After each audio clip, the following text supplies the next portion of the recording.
Hello, everybody. Let me just welcome you to our program entitled Resilience and Adaptability, Lessons from a Holocaust Survivor as we approach the end of the coronavirus lockdown, a program that's presented by the Holocaust Memorial and Tolerance Center of Nassau County and the Sid Jacobson JCC. My name is Thorin Tritter, and I'm the Museum and Programming Director at the Holocaust Memorial and Tolerance Center, located in the beautiful Wellwind Preserve in Glen Cove, New York. Our program today will look at the challenges that we face in transitioning away from the coronavirus lockdown and provide, we hope, both inspirational ideas and concrete steps to help handle some of those challenges. We have three panelists that I think you can see are here, and I will introduce them in a second. But we have three panelists who will be sharing their comments with us today. I'm going to introduce all of them now, and then they're going to speak in turn. The first to speak will be Ruth Mermelstein, a Holocaust survivor, who has been speaking to students and adult groups through both the JCC and the Holocaust Memorial and Tolerance Center and other organizations for many years. Originally from a small town in Hungary, Ruth's family was forced into a ghetto in the spring of 1944 and then deported to Auschwitz. Amazingly, she survived Auschwitz and several other camps, finally being liberated in April of 1945 from Bergen-Belsen. Some of you may have read about her experiences recently in a book that was published just about a month or so ago by her daughter, entitled All the Horrors of War. We've asked her to talk today about her life after liberation, when she had to adjust to a completely different life. Her resilience and adaptability in the face of unimaginable challenges, far different from those today, and I should say that we are certainly not seeking to compare the Holocaust with the coronavirus, but her resilience and adaptability offer both inspiration and some concrete lessons for us. The second speaker will be Alberto Manera, who has served for the past 9 years as the executive director of La Fuerza Unida, a multi-service social service agency that has worked with the Spanish-speaking residents of Long Island since 1978. For this panel, in addition to drawing on his experiences managing services for 8,000 individuals and families each year, Alberto brings a wealth of academic training, having worked towards a PhD from the University of Massachusetts and earned 3 master's degrees and 2 bachelor's degrees. He'll be speaking about some of the challenges his clients have been facing and what he's hearing about the fears and difficulties associated with the end of the lockdown. And our third panelist will be Michelle Laser, the Director of Social Services at the Sid Jacobson JCC, where she's worked for the past 12 years. She's a licensed clinical social worker who's been in practice for more than 36 years. Michelle has worked with children, families, adults, and seniors, and is experienced in addressing issues of grief and trauma. In the wake of 9/11, she became particularly active with FEMA's Project Liberty services, providing care for those who were impacted by the trauma of that disaster.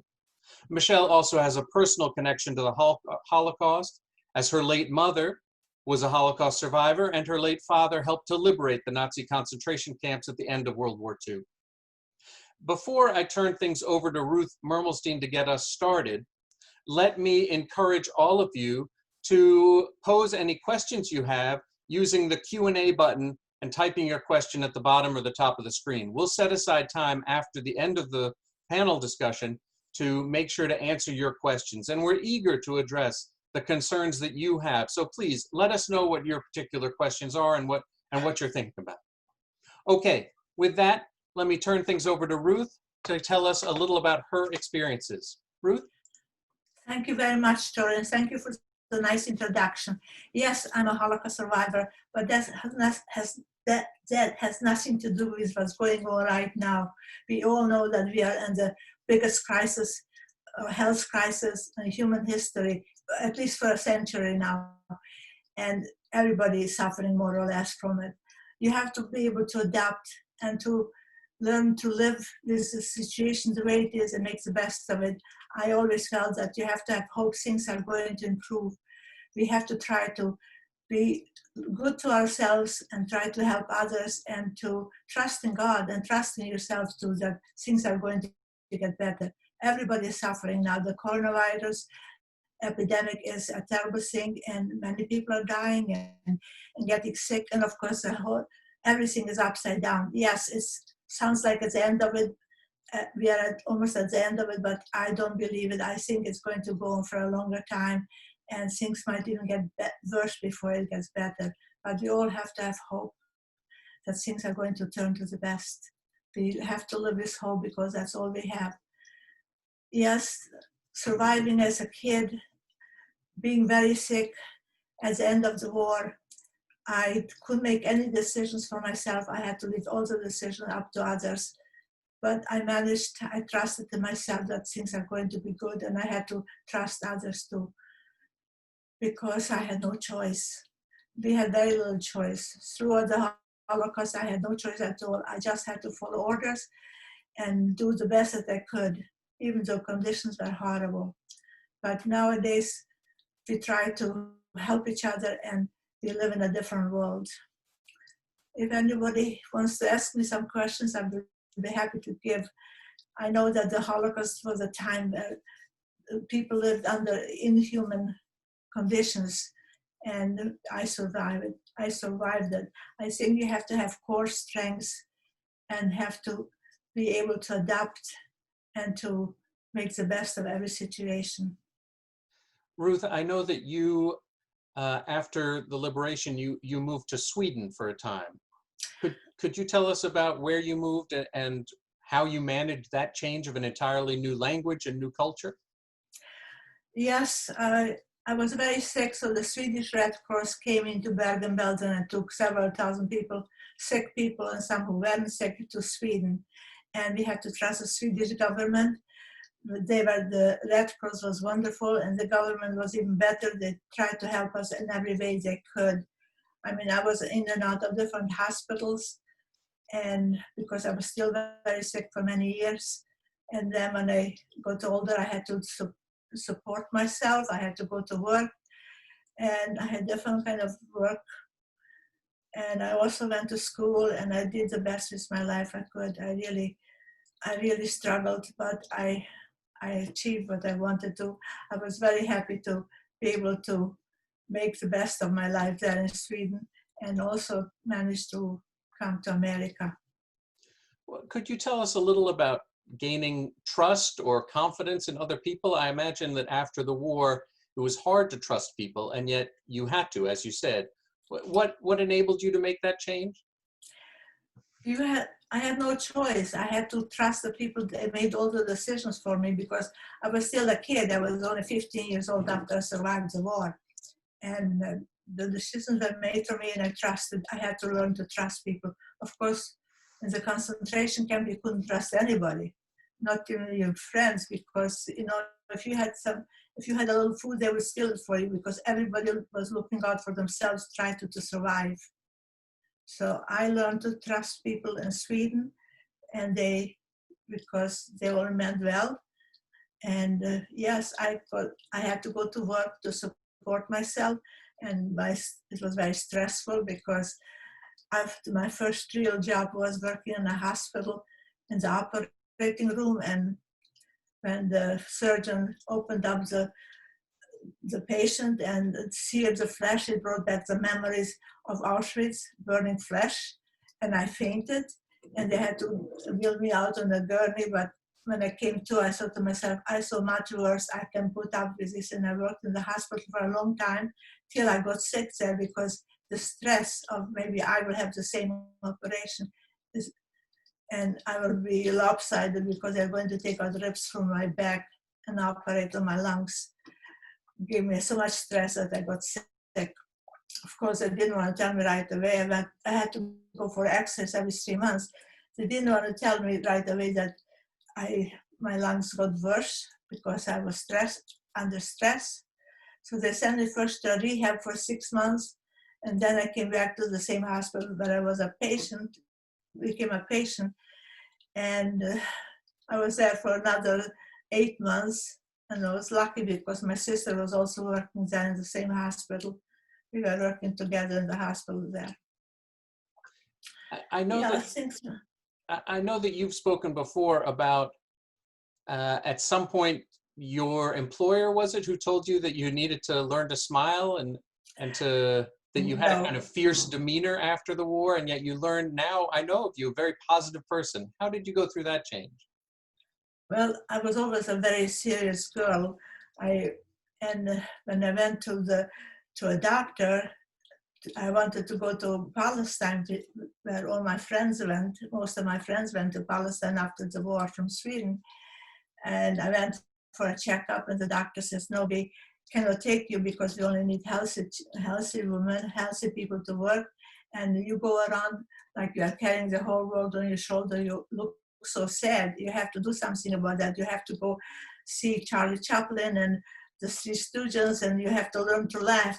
And that give me some courage that I have to learn to laugh, because I always was so sad carrying the whole world on my shoulders. Yes, I was very sad because I lost all my family except for a sister, my siblings, my mother, my father, all my relatives, aunts and uncles who died very young, and I miss them terribly. So yeah, I had to do, and later on I even went to the theaters, and I went to see a special show by Moliere, and that opened me up a little bit, because I saw that if you are smiling and you are open up to others, you are going to be able to open up. And I did that. It helped me. A lot of things helped me because I had to depend on other people to help me out too. I wound up working for a family, being a nanny for a little troubled boy. He was born in the United States, and his mother brought him back to Sweden because she had a rough life with her husband. And the kid, for being separated from his father, he became a troubled child, because the mother had to go to work and she had to go out at night, and the grandparents couldn't take care of him very much. They had nannies, but none of the nannies could take care of him because he was very rough. He threw rocks at his grandmother, he threw pots and pans and books, whatever he had handy, he was throwing.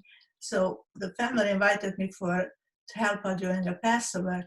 And at that time, the boy behaved very nicely. And then the mother asked, would you like to come and babysit for him once in a while? So I did a few times, and the kid was very rough. He threw rocks and books and pots and pans at me. And when I went back to my sister, she was already married. She said, what do you need it for? I said, listen, I put up with a lot more. I could put up with a troubled child. And at one point, I got this child he was throwing books at me, and I pretended I locked myself in the bathroom, and he turned off the light because the switch was on the outside of the bathroom. And I started to cry, pretending to cry that I'm afraid for the dark. And he opened up, and he was so sympathetic. From then on, we became the best friends, and they wanted me to work there full time. And I did, part-time in the store and part-time when he came back from school. Yeah, it was a rough time, but they treated me very nice. They took me on vacations with them, and they took me to fancy restaurants and to the theater, because the boy turned to become a model child. Before he got up every morning, he had read a book. He was reading new books every single day. His mother supplied him with books, and he became a model child.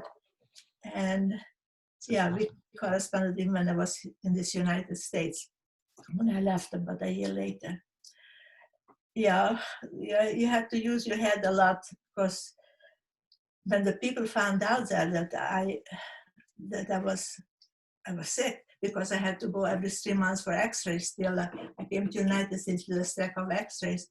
And at one point, I was cooking for the boy, and the mother was very scared for bugs, germs.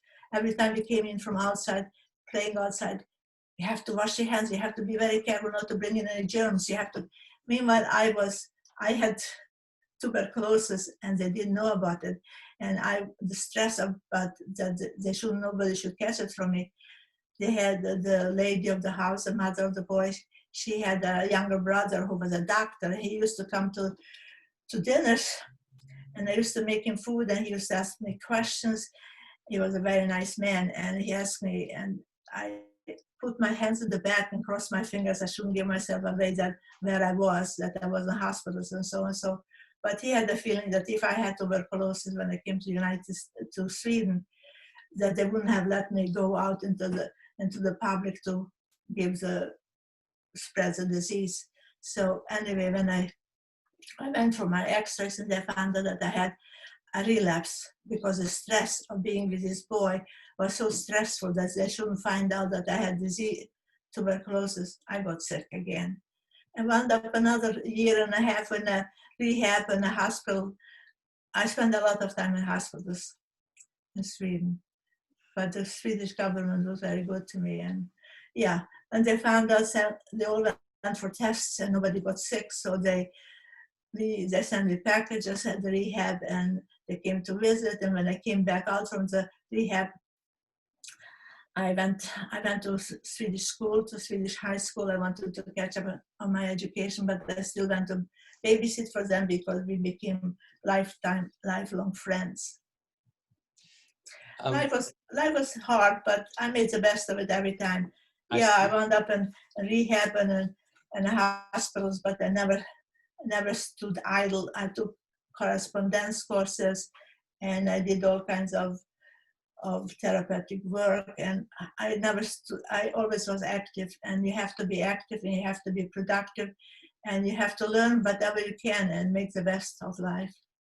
Well, your story is inspirational, and those are certainly good ideas to approach as we go into this end of Corona lockdown. But now I'd like to turn to Alberto Manera to talk about what he's hearing and what he's seen in his own community.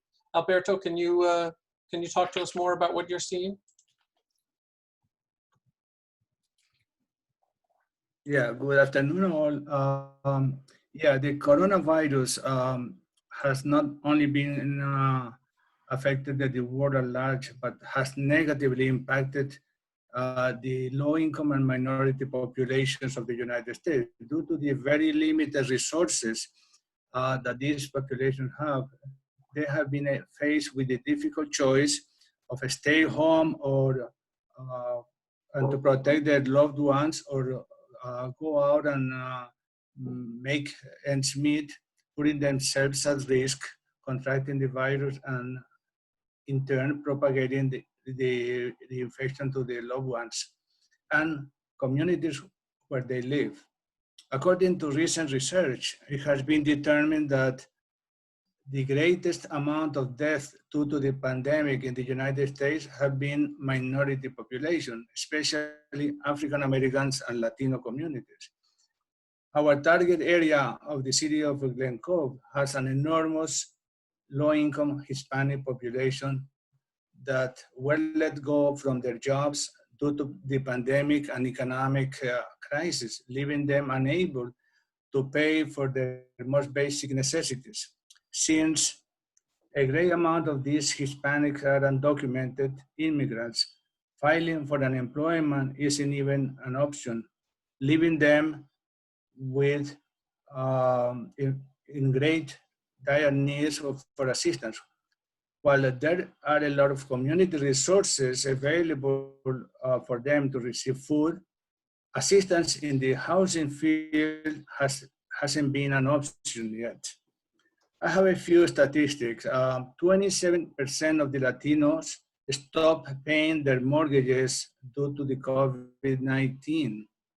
More than 30% of Latinos cannot pay their rent at this moment.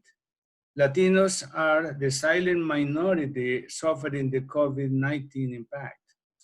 Close to 30% of Latinos suffer from diabetes. 40% of Latinos had to take a pay cut, or 29% lost their jobs. 49% of Latinos believe they will be infected sooner or later. Now, these are some of the stories that we have heard later. A lady a call that I received from the City Hall asking us to help a Latino lady who lost her husband due to the COVID, and her corpse was at the hospital. The hospital requested her to move out the corpse, but she didn't have the $3,000 to hire a funeral home or the $4,000 that she needed for the burial, even though she preferred to bring her husband to her native country.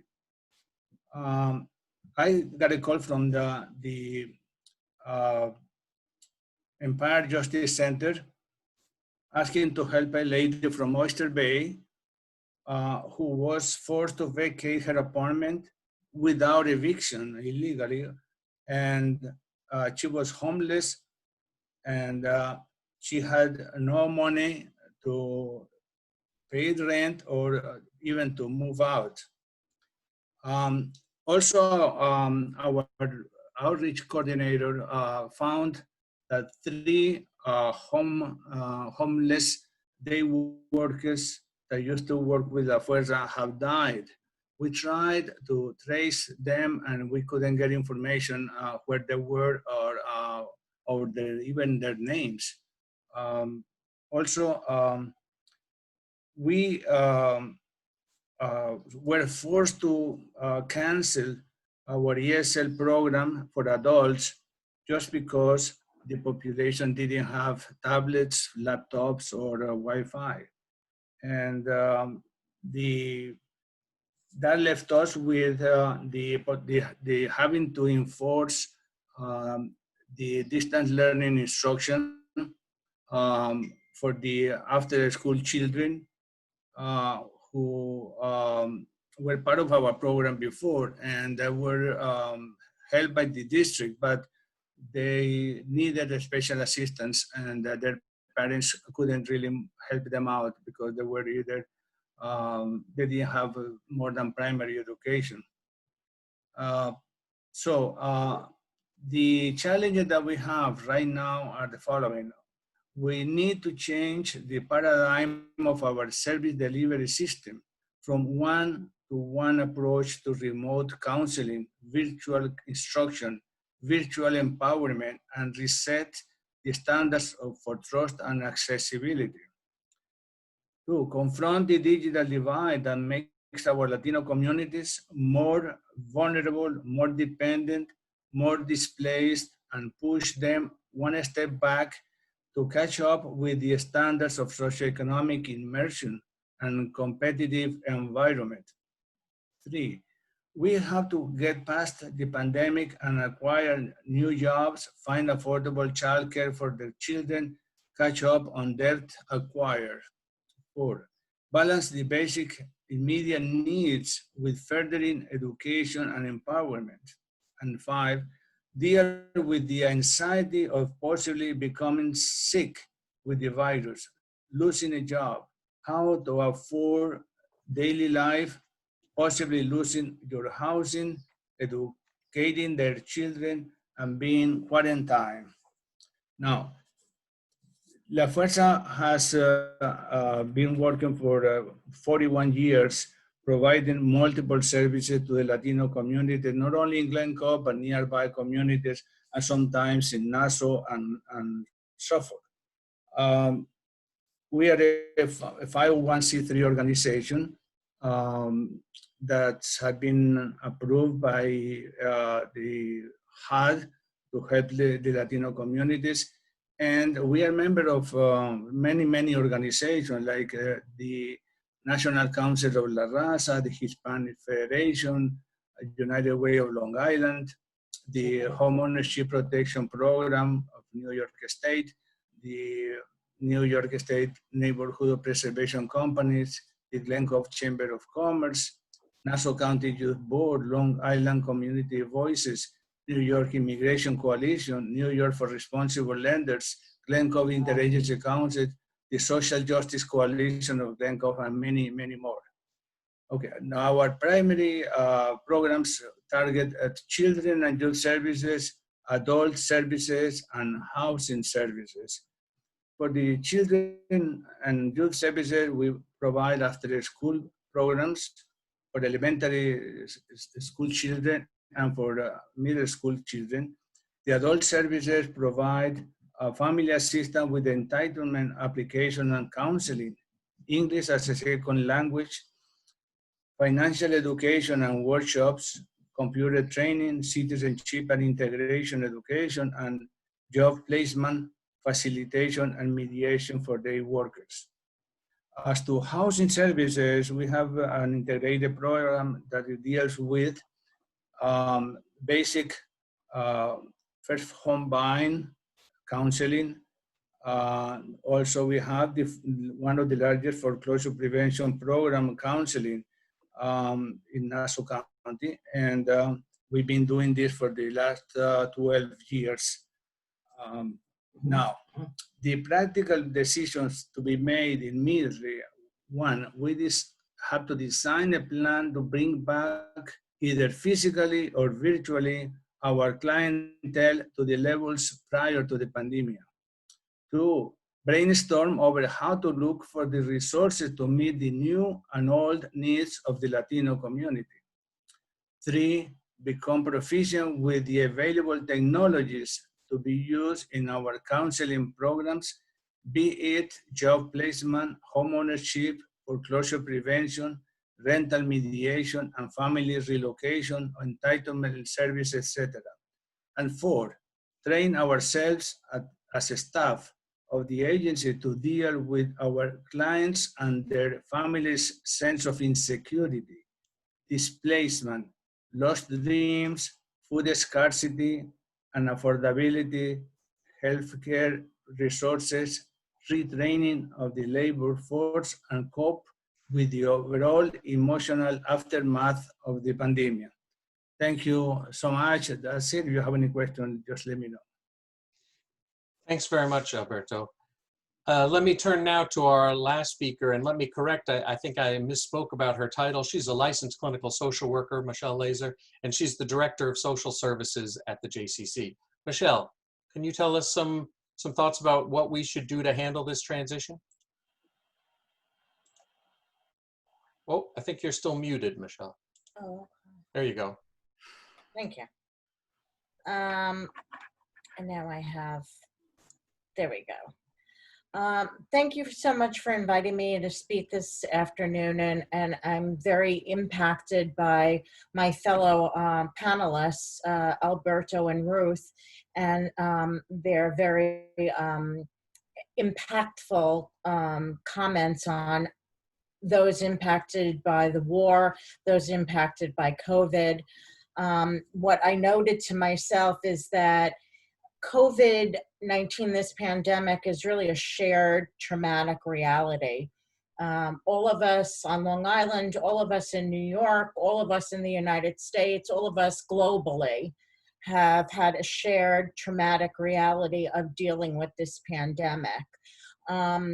Of note, after hearing Ruth's experiences during the war and Alberto's experiences from his community, I took note of the fact that those who are immigrants, those who have a lower socioeconomic income, those who have health risks, those who have food or residential insecurity, I think have had an even more challenging time during this pandemic. So it's important that we note that of our community members. I recently just read an article from Jewish Philanthropy, and the title of the article was What the New Normal Might Look Like in the Jewish Community. It was in the Jewish Philanthropy newspaper. And what I found helpful is it really helps to start to conceptualize how we need to shift our thinking as we begin to try and tiptoe out of this pandemic and really call upon our ability to be resilient and adaptive from going from a lockdown situation to now reemerging into society. So the author, Keith Kravitsky, spoke about 3 key phases during crisis recovery. One being survival phase, and that's what we all lived through during these last 3 months, where we hunker down. Most of us, many of us live from home, doing our work remotely. Many of us had children in the home. While we did work remotely, we had to render childcare, and we were in a survival mode. And unfortunately, those impacted financially were in a survival mode in terms of residential security. Many of the constituents of the JCC, our Sid Jacobson JCC, expressed food insecurity. So our agency responded to that initial instability and insecurity. So that was survival mode. How do we all keep our heads afloat? How do we all stay in our homes? How do we all stay secure? How do we all stay safe? How do we all stay healthy? Because the shared traumatic reality, the enemy among us was COVID-19. And unfortunately, many of our loved ones and community members fell prey and did not survive COVID-19, especially in New York where the pandemic peaked. Now we're beginning to enter phase 2, which is the recovery and return to normalcy mode. And then the third stage, just to complete the paradigm, is long-term rebuilding and transformation. So I think many of us right now are in the recovery and return to normalcy mode, where we're trying to tiptoe out and see what feels comfortable. Many agencies, many not-for-profits, such as the Holocaust Memorial Center, La Fuerza, Sid Jacobson JCC, are already starting to consider about long-term rebuilding and transformation. What we need to do is often what Ruth spoke to and what Alberto spoke to about his constituents, which is seek opportunities. Seek opportunities like Ruth did with babysitting, that although she was still not of the best health, and this child was a troublesome child, she also looked to the situation with what opportunity might provide me for the future, for stability, for growth, for resilience.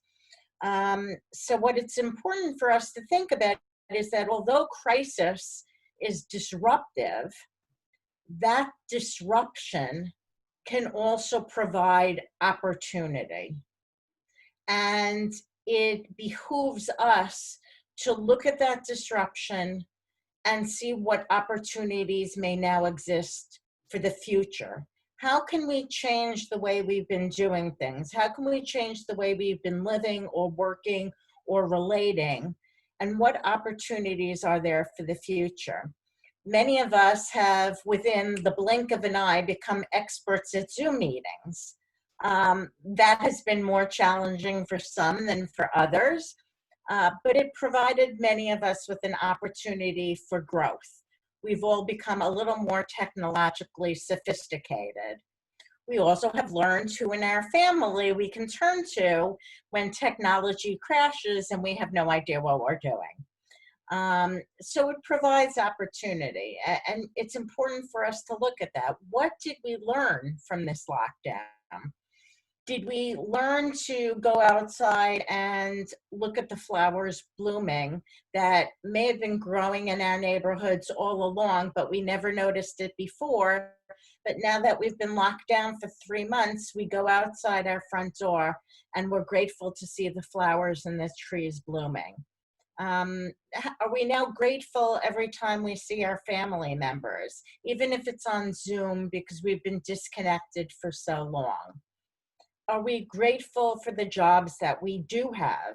Are we grateful for our homes and the food on our table, which we might have taken it for granted in the past? So think of crisis as a disruption, but sometimes disruptions can provide opportunities for change and growth. Also, community. Community is one of the biggest safeguards against trauma. So Alberto spoke so lovely about how his agency is reaching out, and so is Sid Jacobson JCC and the Holocaust Memorial Center, in terms of taking care of our constituents. those who are more vulnerable, those who may be food insecure? And how can we embrace each other collectively as a community to provide a safety net? Establish new rituals, new routines, new activities. Many of us had the first time we had virtual seders for Passover. And although we did not have our family members at the Passover table, we still felt connected with our family. And we still felt a sense of family, although it was virtually and not in person.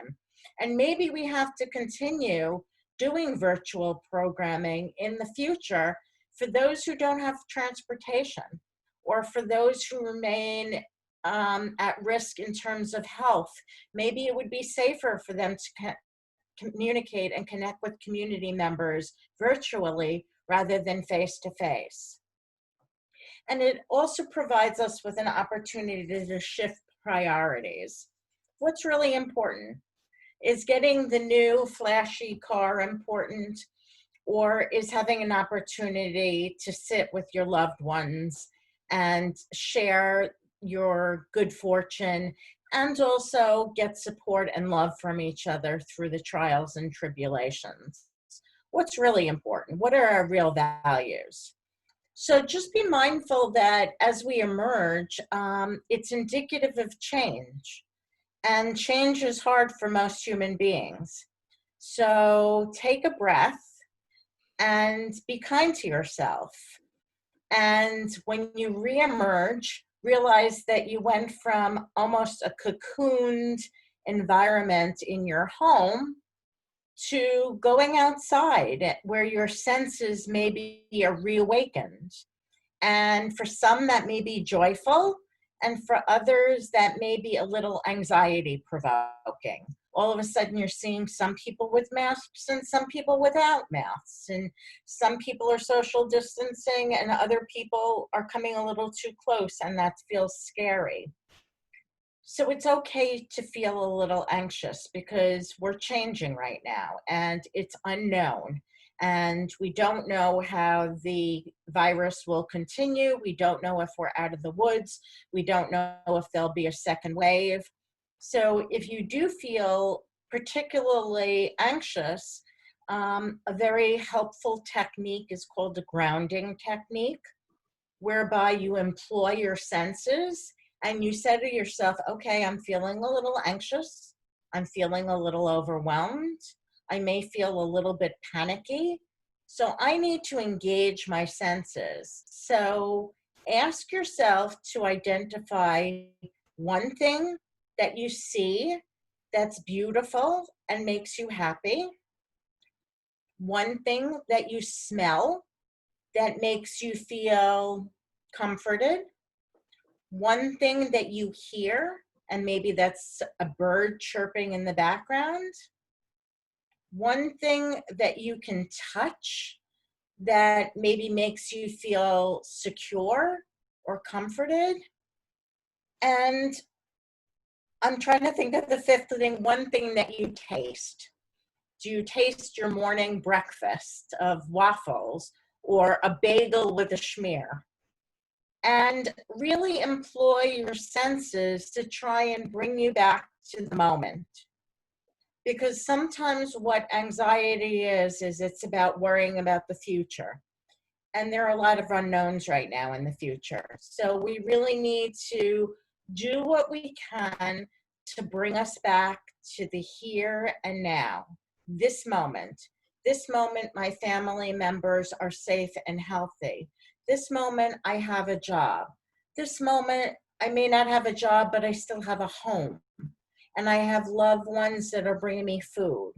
Bring yourself back to this moment. Other helpful techniques is gratitude and mindfulness. Mindfulness is, again, bringing yourself to the here and now. Gratitude has become a tool that I employ, that even though there are a lot of unknowns and uncertainties, every night before I go to sleep, I think to myself of all the things that happen during the day for which I am grateful. I am grateful that I'm healthy today. I am grateful that I live currently with my husband and one of my daughters, and my other daughter is healthy and employed. I am grateful that today the sun is out and the sky is blue and it's summertime. I am grateful to hear the inspiring story of Ruth and her survival through the Holocaust. I am grateful to know that there is a gentleman like Alberto and Thorin in my community that help those in my community.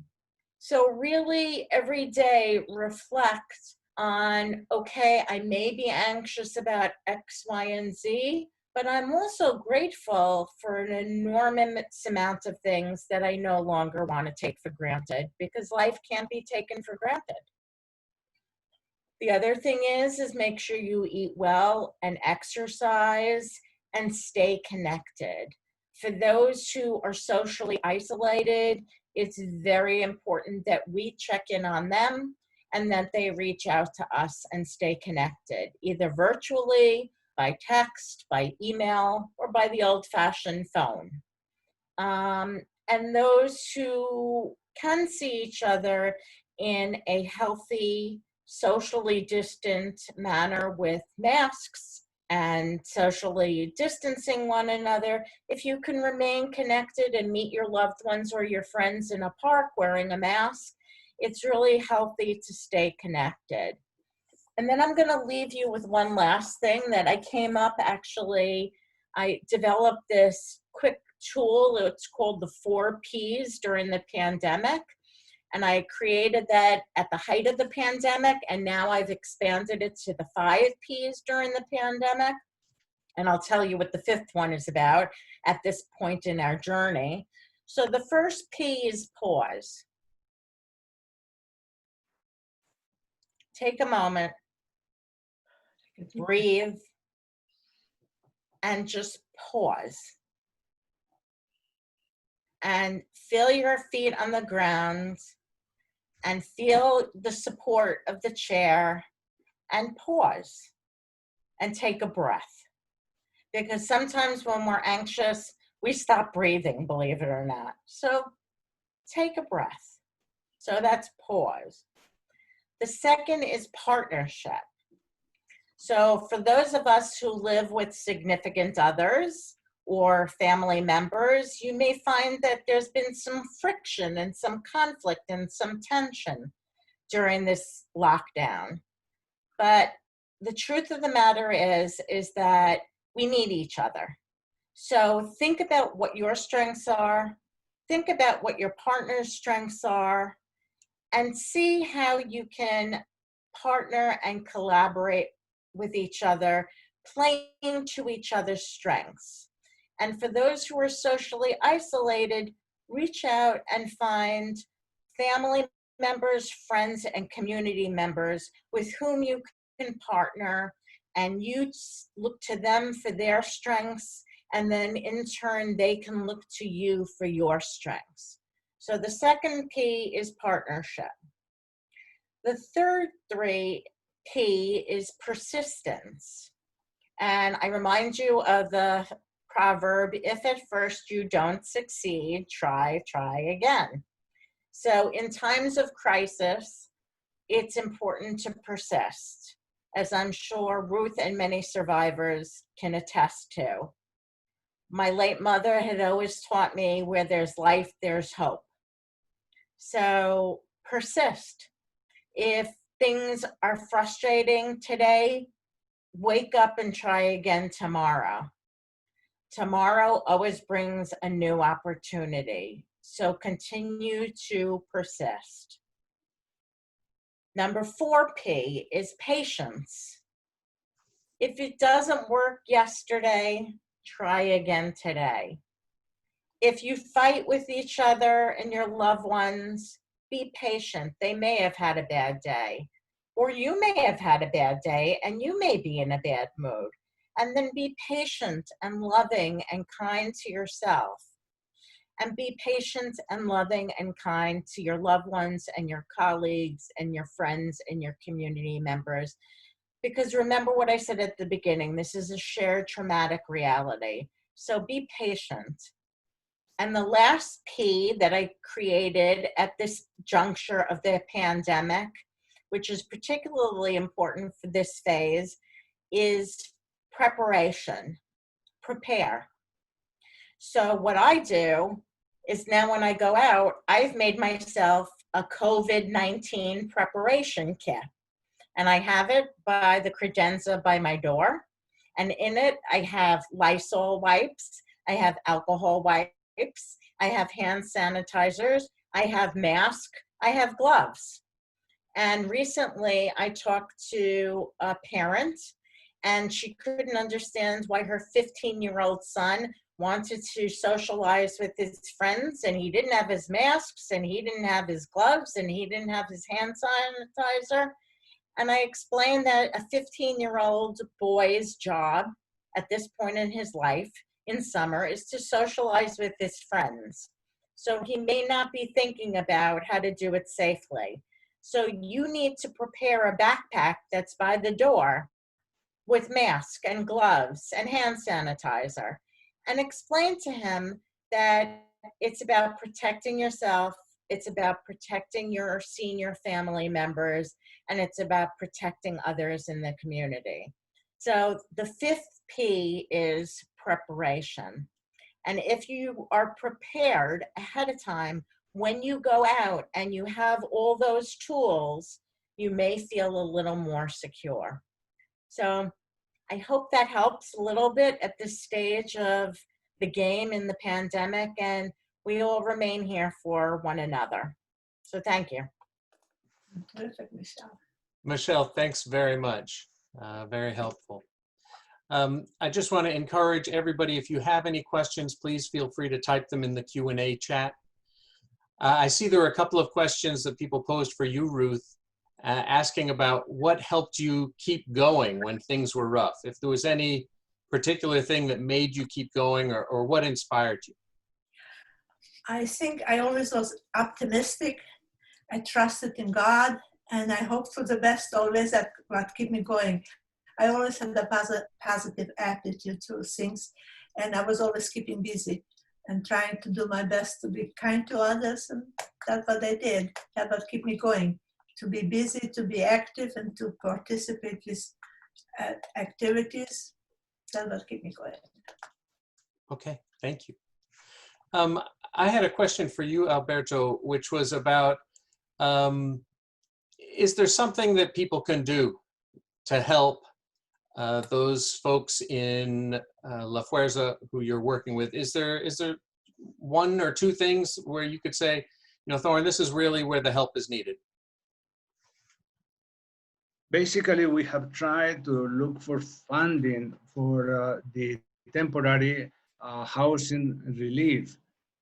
We haven't been very lucky with that. We are applied for national agencies at the county, banks, and so forth, and there hasn't been that much of a response, because it seems to me that the concentration is full.